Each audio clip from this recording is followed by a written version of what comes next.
Hiroshima, where the atomic bomb was dropped exactly 18 years ago.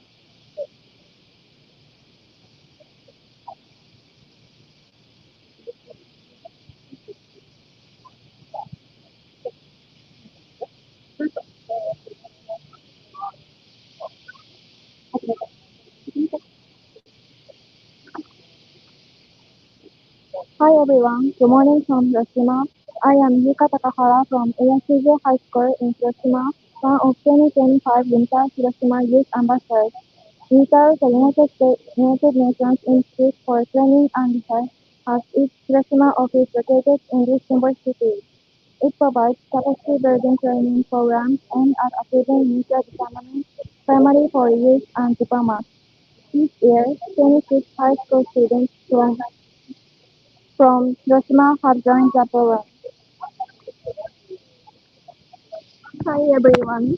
Good morning. Hi everyone. Good morning from Hiroshima. I am Ayano Shimizu from Kunai High School in Hiroshima, one of 2025 UNITAL Hiroshima Youth Ambassadors too. So Ayano, where are we studying now? We are standing in front of a memorial monument to comfort the souls of female students who were killed in the atomic bombing while working on building evacuation. This high school, the predecessor of my alma mater, had the greatest number of atomic bomb casualties of any school in the city.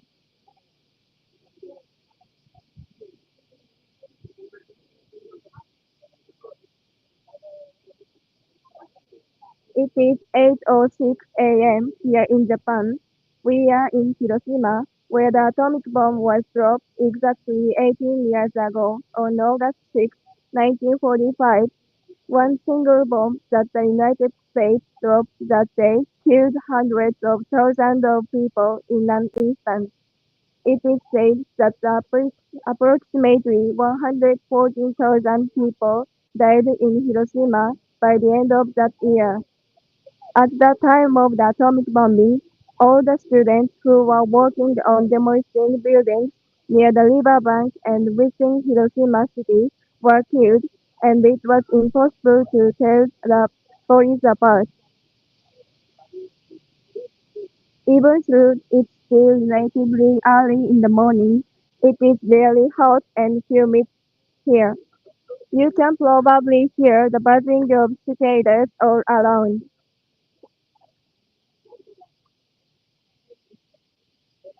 Perhaps, I wonder, it was just like this, hot and humid, 18 years ago too.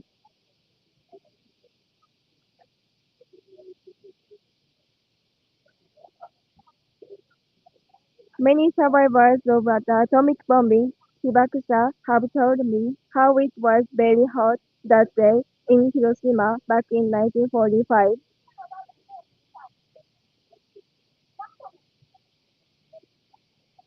Today, the Peace Memorial ceremony is being held at Peace Memorial Park from 8 a.m., which is located across the street.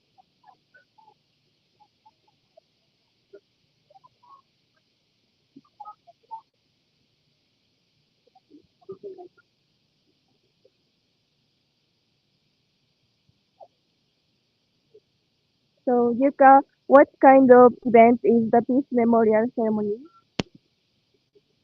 The Peace Memorial ceremony is a very important event held every year on August 6th at Hiroshima Peace Memorial Park. Its primary purposes are to comfort the souls of those who died in the atomic bombing on August 6, 1945, and to strongly advocate for the abolition of nuclear weapons and the realization of lasting world peace. The ceremony is attended not only by atomic bomb survivors and their families but also by government officials including the Prime Minister, diplomatic delegations from around the world, and many people from Hiroshima and other parts of Japan and abroad. In 2025, we will mark the 80th commemoration of the atomic bombing, a very important milestone. The 80th commemoration doesn't simply signify the passage of time, with the average age of atomic bomb survivors now exceeding 85. the passing on of their experiences has become an issue.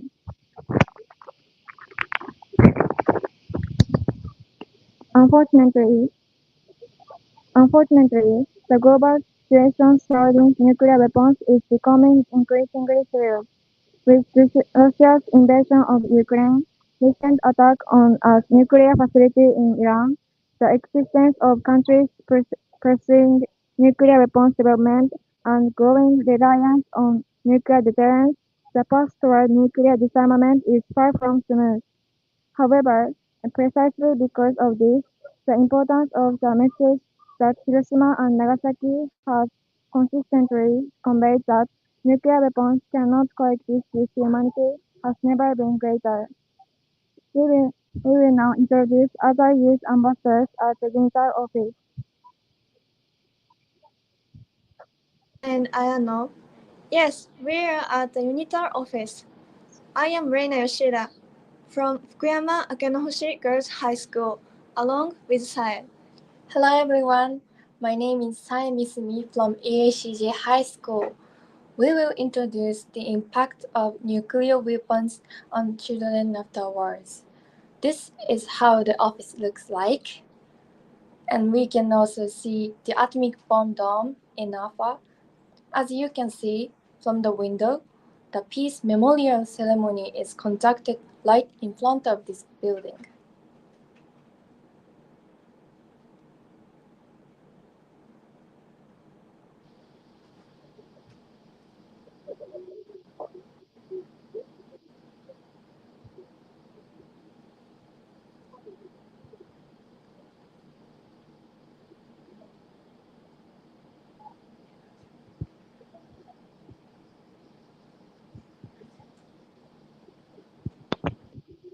Today, we are also delighted to introduce Kim Wright from ICANN, the international campaign to abolish nuclear weapons.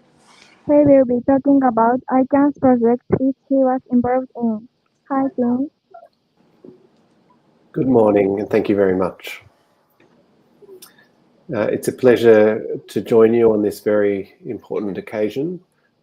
This is a moment not only for reflecting on the harm that was inflicted on the people of Hiroshima and then Nagasaki 80 years ago, it's also a moment to rededicate ourselves to the cause of a nuclear weapon-free world, to pursue that goal and urgency so that no one else ever suffers as the people of Hiroshima and Nagasaki have. And I'd like to take this opportunity at the outset to acknowledge the tremendous efforts of the Hibakusha, the atomic bomb survivors, who have worked for many years to warn humanity of the effects of Thank you very nuclear much, weapons. Tim. We will Thank you. hear more about the project afterwards. Today, we are also joined by a Hibakusha who is traveling on Peaceboat, Kamori-san. Can you hear us?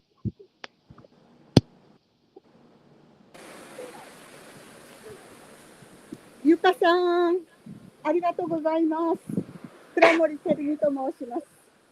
4月からピースボートで地球一周して15カ国で証言を届けてきました。Thank you, Yuka.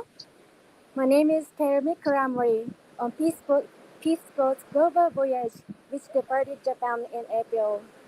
And we share our testimonies in 15 countries. 被爆から80年の今日、皆さんとつながれて嬉しいです。I'm happy to see you all today, commemorating the 80 years Thank you very since much, Kamori-san 1945. and Peaceboat team. We will hear more from you later. So it's going to be 8:15 a.m. very soon. At exactly 8:50 a.m., the time the twin bomb was dropped, the peace buildings, silence around all over the city, and for 1 minute, those at the ceremony grounds, in households, and in workplaces pay silent tribute to the victims of the atomic bombing and pray for the realization of lasting world peace. We hope you will join the tribute together with us through this live streaming.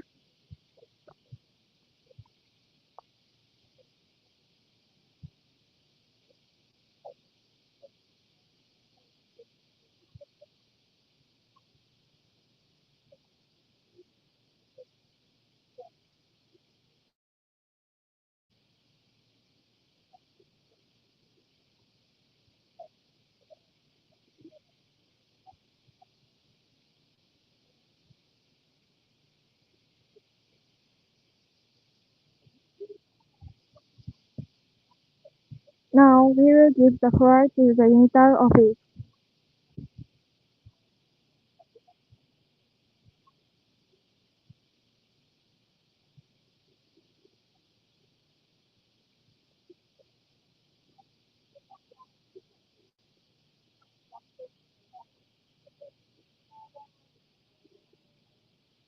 I'd like to talk about the damage caused to children in Hiroshima and Nagasaki by the atomic bombs. In August 1945, the United States dropped atomic bombs on Hiroshima and Nagasaki, killing hundreds of thousands of people. Among them were many children.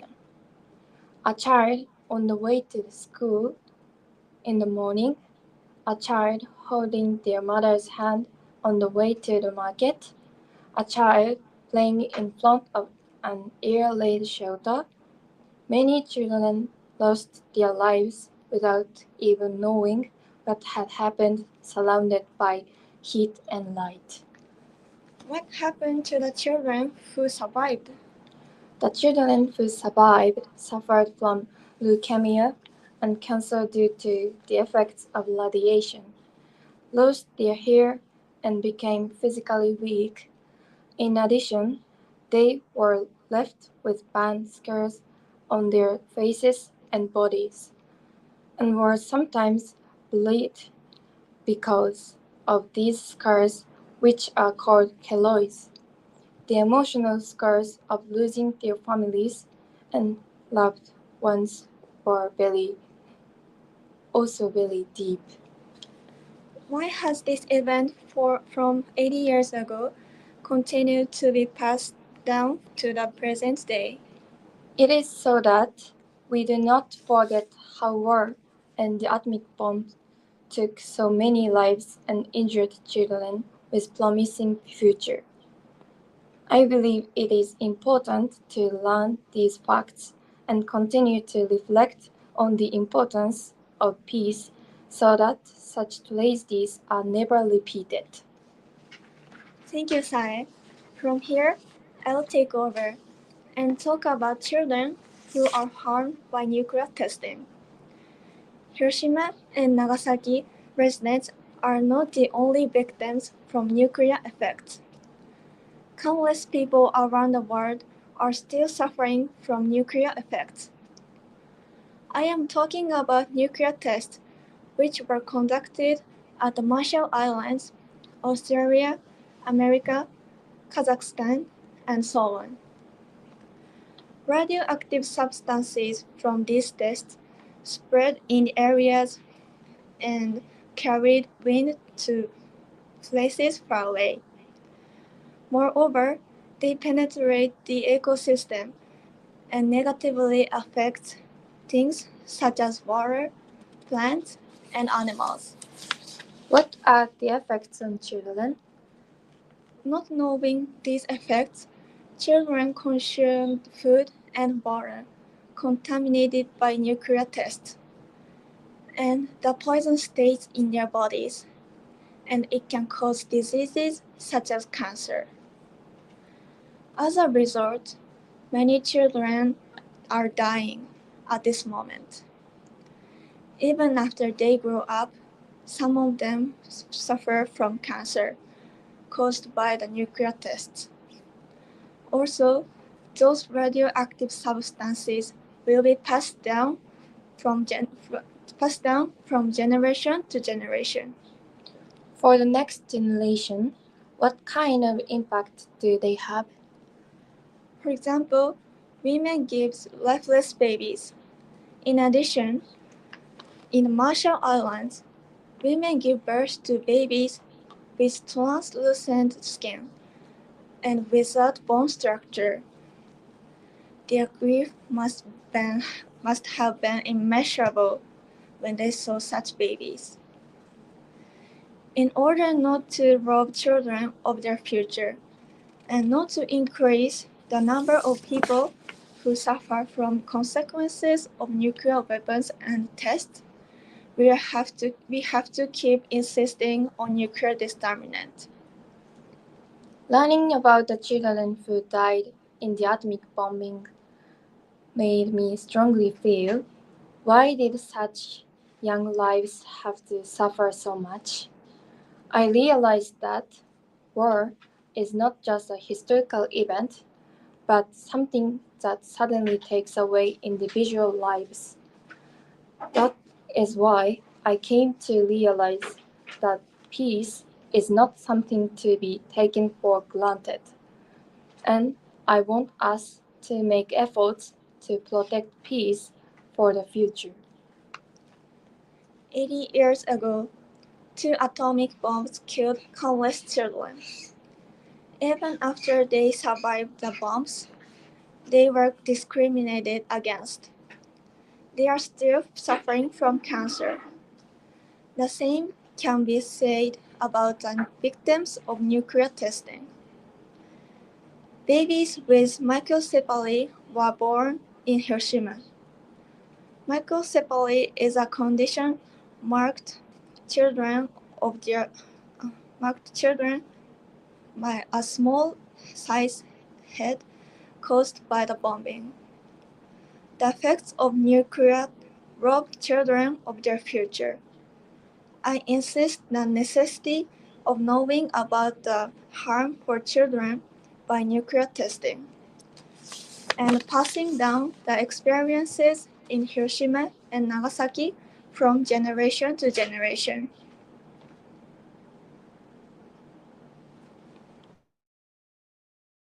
As we introduced earlier, our co-organizer ICANN international campaign to abolish nuclear weapons published a report, The Impact of Nuclear Weapons on Children last year, and the new website was launched recently. Team, good morning. Good morning. Where are you joining from? I'm joining from Melbourne, Australia, and it's an honour to be part of this commemorative event. Thank you very much.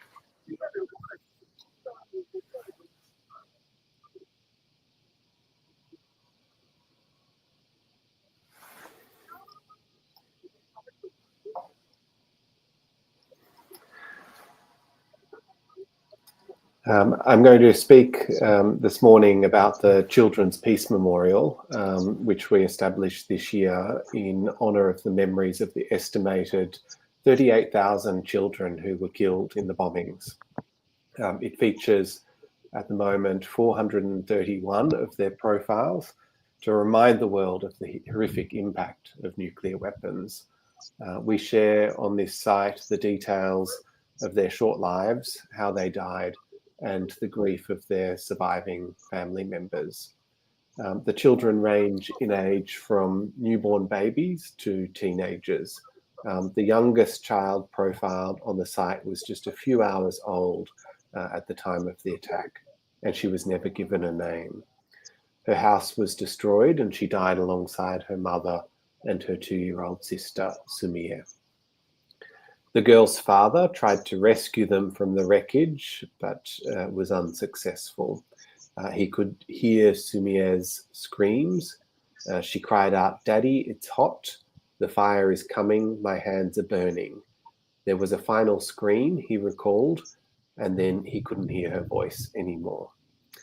Sumie and her baby sister are 2 of the children featured on the site, and there are hundreds of other stories with similarly heart-wrenching details. We believe that in order to achieve a nuclear weapon-free world, it's essential that people everywhere, especially in nuclear armed states, comprehend the true horror of these ultimate instruments of terror and mass destruction. Why did you put the impact on children as the main theme? Well, because the killing of children in war is especially abhorrent. They're innocent and have their whole lives ahead of them, and it can never be morally justified. The other reason for focusing on children is to draw attention to the fact that children suffer from nuclear weapons in unique ways and out of proportion to the rest of the population. They're more likely than adults to die from burns, blast injuries, and ionizing radiation. They're also less likely or less able to take steps in the aftermath of a nuclear attack that would increase their chances of survival, such as freeing themselves from collapsed buildings. In March of this year, the states parties to the landmark Treaty on the Prohibition of Nuclear Weapons noted for the first time the growing body of research on the disproportionate impact of nuclear weapons on infants and children, given their particular vulnerability to the weapons' effects. So we're pleased to see that these concerns are being reflected on the world stage. What do you want to the audience of this live stream to see and learn from the report? I hope that everyone who reads our report and who visits the Children's Peace Memorial will feel outraged and more determined than ever to work for a world free of nuclear weapons. The horrifying realities described in our report should, I believe, have profound implications for policymaking in countries that currently possess nuclear weapons and in countries that support their retention and potential use as part of military alliances. The fact that children would suffer the greatest harm of all in the event of a nuclear attack against a city today should be central to discussions about the global nuclear threat and should spur united action towards abolition. And it's our solemn wish that future generations of children may grow up in a more peaceful world, free from the scourge of nuclear weapons.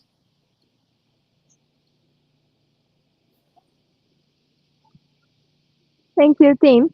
Now, let us call Rika, who is currently on board on Peace Boat. Rika, could you explain a bit about Peace Boat?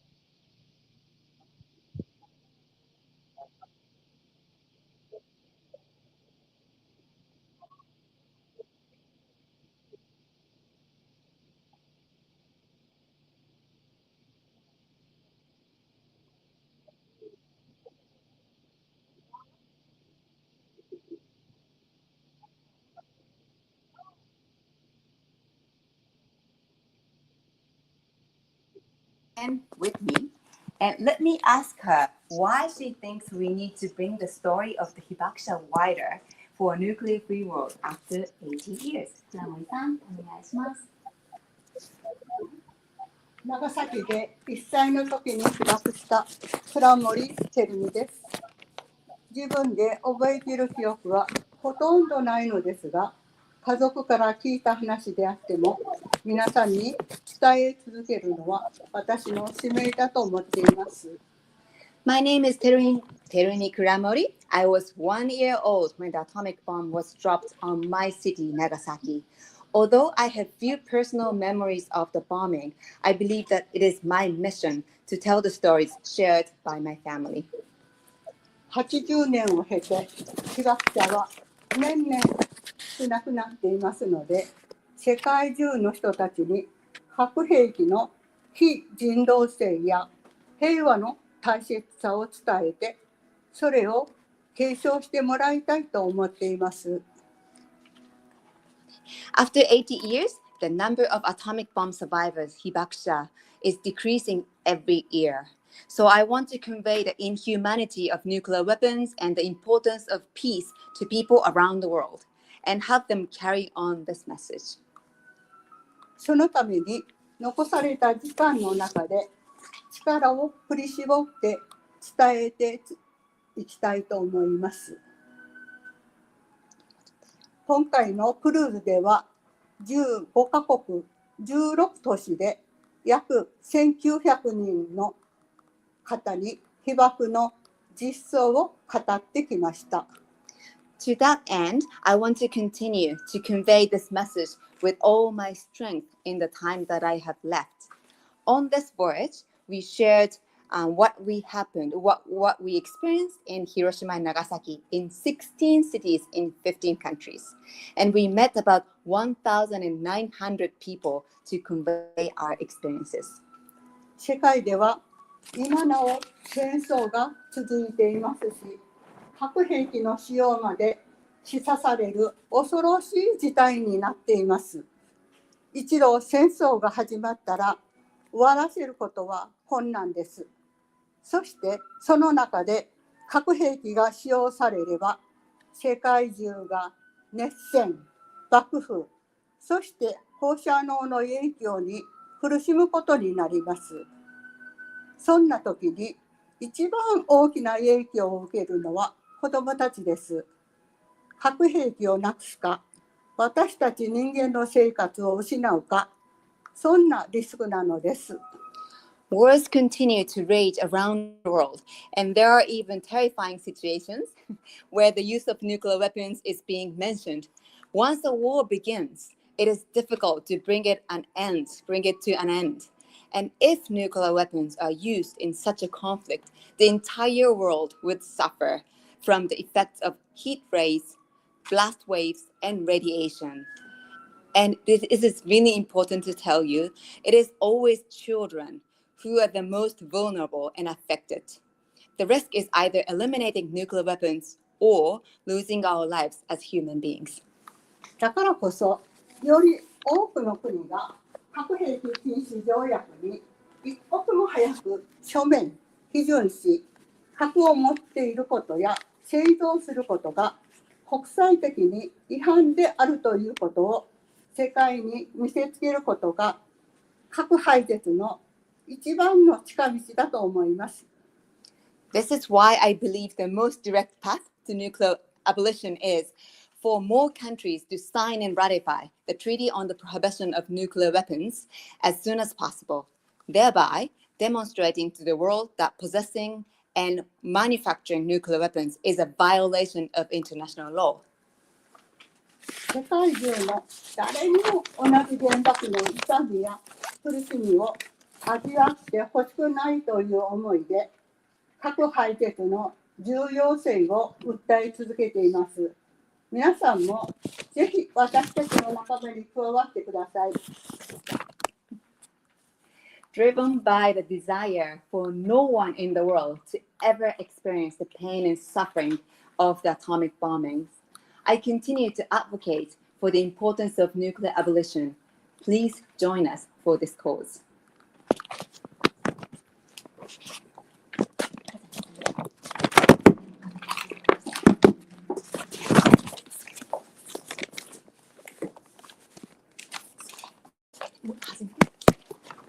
Hello, this is Momoto from Peace Culture Village in Hiroshima. I've been sailing on Peace Boat with Kuramori-san for the last 3.5 months. I am happy to join you all today as a person promoting peace in Hiroshima. Peace Culture Village is a non-profit organization based in Hiroshima that empowers younger generation through peace education. We offer guided tours and online programs to share the peace culture globally. We also promote dialogue and action toward a peaceful and nuclear-free world. We set sail from Yokohama, Japan on April 23rd with an outreach version of the Nobel Peace Center's exhibition above Nihon Hidankyo. The collaboration between Nobel Peace Center and the Peace Boat is a unique opportunity to spread the message of peace and hope widely in the world and to raise awareness about devastating consequences of nuclear weapons, while also highlighting the strengths and resilience of the survivors.